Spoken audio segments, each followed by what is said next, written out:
আমি একটা কথা সোজা সাপটা বলবো।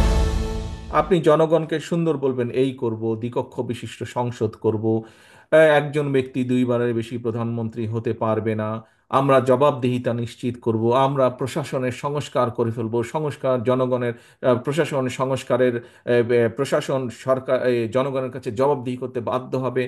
এরকম ভালো ভালো কথা শুনবে সবাই, জনগণ শুনবে, আপনি বলবেন বড় বড় গোল টেবিল হবে, বড় বড় দামি দামি জায়গায় গোল টেবিল হবে, সব এগুলো হবে। দিন শেষে তো পাবলিক জিজ্ঞেস করবে, বুঝলাম সব কথা, তুমি আমার দ্রব্যমূল্যের কি করবা? দিন শেষে পাবলিক আপনাকে জিজ্ঞেস করবে, ভোট তো চাইবা, কিন্তু ভোট পাবার পরে তুমি আমার শিক্ষা ব্যবস্থা কি করবা, স্বাস্থ্যের কি করবা?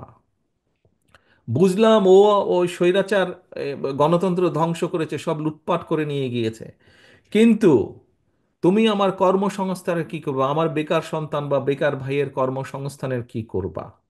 এই কথাগুলো আসবে, আসবে না? জনগণ জানতে চাইবে না?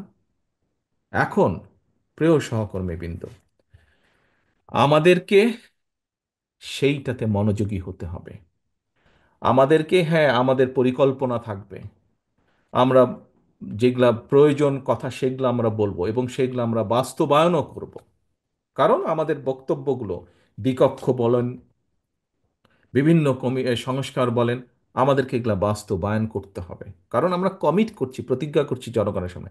কিন্তু একই সাথে জনগণের যে চাহিদাগুলো, জনগণের যে আশা, জনগণের যে প্রত্যাশা, জনগণের যে চাওয়া, এইগুলো আমাদেরকে অ্যাড্রেস করতে হবে, যে কোনো মূল্যে এই সমস্যার সমাধানগুলো করতে হবে।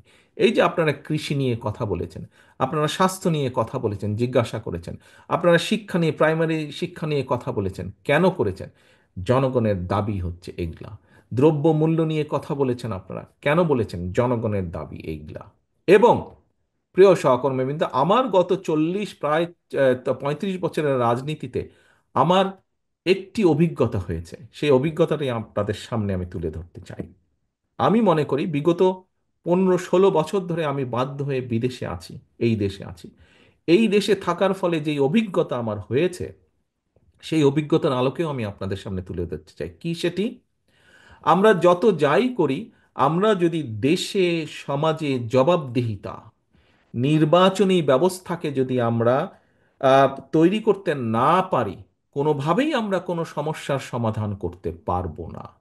সেটি জাতীয় পর্যায়ের নির্বাচন হোক, সেটি লোকাল পর্যায়ে নির্বাচন হোক, সেটি কোনো প্রতিষ্ঠানের, যেখানে যেখানে নির্বাচনের বিধান আছে, আমরা যদি নির্বাচনী ব্যবস্থা সামগ্রিকভাবে সমগ্র বাংলাদেশে গড়ে তুলতে না পারি, অর্থাৎ একটি নির্দিষ্ট সময় পরে পরে যত ঝড় তুফান বন্যা বৃষ্টি যাই হোক না কেন, নির্বাচন হতেই হবে। নির্বাচন হতে হবে, এর কোনো বিকল্প নেই। এটি হতে হবে, এই ব্যবস্থাকে নিশ্চিত করতে হবে, এই ব্যবস্থাটাকে টেনে আমাদের নিয়ে যেতেই হবে, চালাতে হবেই আমাদের। কোনো কম্প্রোমাইজ নেই।